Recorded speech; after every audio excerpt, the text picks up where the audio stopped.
Hello, this is Ron Paul with your weekly update for May 25th. While Congress is sidetracked by who said what to whom and when, our nation finds itself at a crossroads on the issue of torture. We are at a point where we must decide if torture is something that is now going to be considered justifiable and reasonable under certain circumstances, or is America better than that? Enhanced interrogation, as some prefer to call it, has been used throughout history, usually by despotic governments to cruelly punish or to extract politically useful statements from prisoners.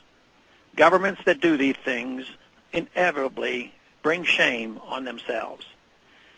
In addition, information obtained under duress is incredibly unreliable, which is why it is not admissible in a court of law. Legally valid information is freely given by someone of sound mind and body. Someone in excruciating pain or brought close to death by some horrific procedure is not in any state of mind to give reliable information, and certainly no actions should be taken solely based upon it. For these reasons, it is illegal in the United States and illegal under Geneva Conventions. Simulated drowning or waterboarding was not considered an exception to these laws when it was used by the Japanese against U.S. soldiers in World War II. In fact, we hanged Japanese officers for war crimes in 1945 for waterboarding. Its status as torture has already been decided by our own courts under this precedent. To look the other way now when Americans do it is the very definition of hypocrisy. Matthew Alexander, author of How to Break a Terrorist, used non-torture methods of interrogation in Iraq with much success.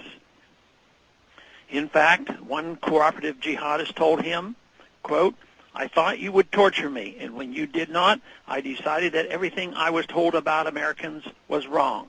That's why I decided to cooperate," close quote. Alexander also found that in Iraq, the number one reason foreign fighters flocked there to fight were the abuses carried out at Abu Ghraib and Guantanamo. Our policy of torture was directly and swiftly recruiting fighters for al-Qaeda in Iraq. Alexander's experiences unequivocally demonstrate that losing our humanity is not beneficial or necessary in fighting terror. The current administration has reversed its position on releasing evidence of torture by the previous administration, and we must ask why. A great and moral nation would have the courage to face the truth so it could abide by the rule of law. To look the other way necessarily implicates all of us and would, of course, further radicalize people against our troops on the ground. Instead, we have the chance to limit culpability for torture to those who were truly responsible for these crimes against humanity. Not everyone who was given illegal orders obeyed them. Many FBI agents understood that an illegal order must be disobeyed, and they did so. The others must be held accountable so that all of us are not targeted by blowback for the complicity of some. The government's own actions and operations in torturing people and in acting on illegally obtained and unreliable information to kill and capture are the most radicalizing forces at work today, not any religion or the fact that we are rich and free. The fact that our government engages in evil behavior under the auspices of the American people is what poses the greatest threat to the American people, and it must not be allowed to stand. Thanks for calling this update.